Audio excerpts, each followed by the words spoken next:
This should be played at high volume, preferably in a residential area.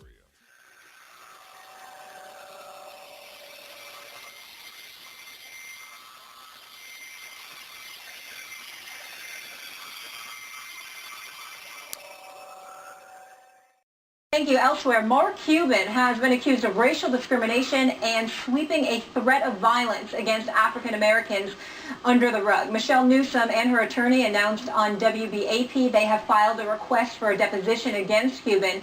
Newsom said she was consistently harassed by coworkers for being a black woman, referencing a time she was told she was only hired because of affirmative action. In a sworn affidavit, another employee claims he reported finding a noose in an IT closet near Cuban's suite back in 2011, and when he reported it to his supervisor, Cuban removed the noose, threw it away, and did not apologize and just sent a company-wide message about the incident. Things just keep getting worse for Mark Cuban, not looking good at this point, Max. Is the damage irreparable? No, but that depends. First, let me say it's very troubling, this kind of accusation. The third rail of American life, at least it was until recently in our national politics, but in polite society anyway, are these kind of accusations involving sexual and racial issues in the workplace and gender discrimination in the workplace. This should still be in polite society the third rail of American life. And there's been an accumulation of accusation and suspicion around Mark Cuban. And the piling up of negative stories undoubtedly has a negative effect on public perception. But Stephen A., the reason I say it depends is this. It is not irreparable well, let's put it this way.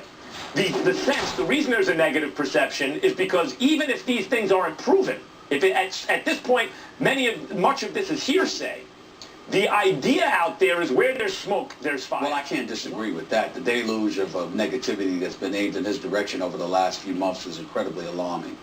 There's no doubt about that. Those of us who cover the NBA, like I have, certainly are inclined to give him the benefit of the doubt. But there's no ignoring some of the stuff that has come down the pike. When you hear about racial discrimination, we also heard about stuff that was going on with Derma Ushery, the former president for the Dallas Mavericks, and how Mark Cuban may have been complicit in allowing him to stay on board and ignoring the concerns of subordinates that happen to work within the organization. When a woman comes out and says that the locker room with the players was more safe than the administrative environment, you know that's something that you just don't hear stuff like that.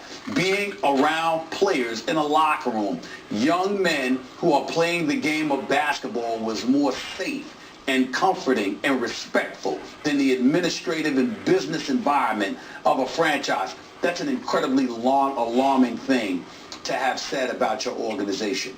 This incident with the noose, I find myself sitting there looking at that and saying, well, what was he supposed to do? He got it, he threw it in the garbage. Did you identify who left the noose? Did he know who left the noose? What exactly was he supposed to do with that, other than to try and find out who put the noose up there? If he doesn't know, that would be different. So again, there's a lot to investigate with that particular situation. But I think ultimately what's inescapable is the connection to these latest stories. Remember, where owner Les Alexander and for the Houston Rockets and Cleveland Cavaliers owner Dan Gilbert and others found Donald Sterling's remark reprehensible and wanted him pushed out of the league and wanted a zero tolerance policy implemented by the league and what have you.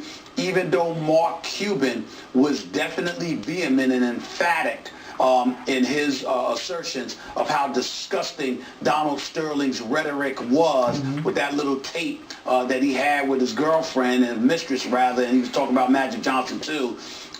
Even though Mark Cuban spoke out against that, Mark Cuban was also the person on the record saying it was a very, very slippery slope to take away ownership from this man and force him to relinquish ownership as an NBA owner just because of his personal views. Question. So in other words, Mark Cuban being connected to all of that was not a good look for him, particularly when you take these incidences that he's been accused of as of late and throw it all on top of it.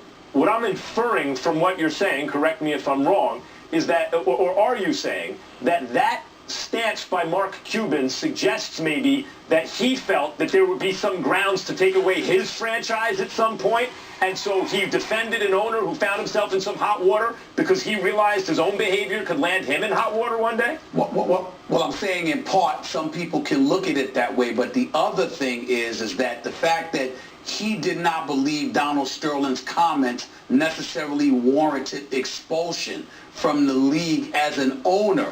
He stood alone in that position. But nobody forgot that Mark Cuban was on the record talking about what a slippery slope it was, because there were folks out there who felt his stance should have been just as strong as the commissioner and the other owners. Look, I don't blame someone for taking an unpopular stance, though I disagree with Cuban's stance in this case. It takes a certain amount of courage, unless there's some kind of impression maybe now coming to light, these other, at least accusations, that maybe Mark Cuban felt that way because he thought, wait a minute, then they can touch me if they can touch Donald Sterling based on my own behavior.